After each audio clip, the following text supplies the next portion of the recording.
بسم الله الرحمن الرحيم لا أقسم بيوم القيامة ولا أقسم بالنفس اللوامة أيحسب الإنسان أن لن نجمع عظامه بلى قادرين على أن نسوي بنانه بل يريد الإنسان ليفجر أمامه يسأل أيان يوم القيامة فإذا برق البصر وخسف القمر وجمع الشمس والقمر يقول الإنسان يومئذ أين المفر كلا لا وزر إلى ربك يومئذ المستقر ينبأ الإنسان يومئذ بما قدم وأخر بل الإنسان على نفسه بصيرة ولو ألقى معاذيره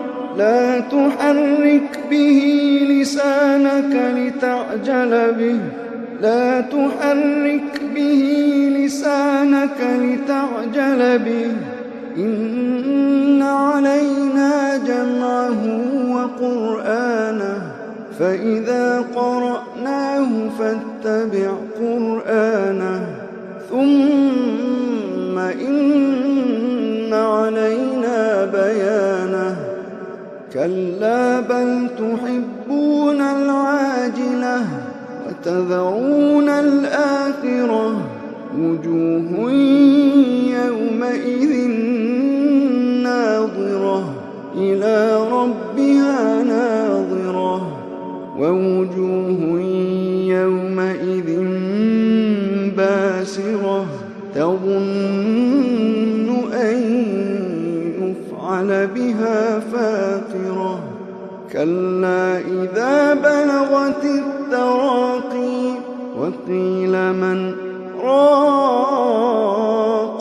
وظن أنه الفراق والتفت الساق بالساق إلى ربك يومئذ المساق فلا صدق ولا صلى ولكن كذب وتولى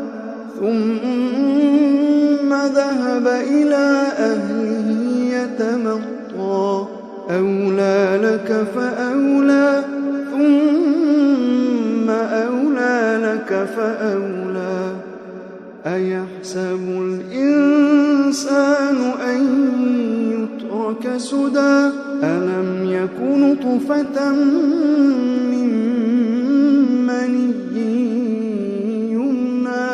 ثم كان علقة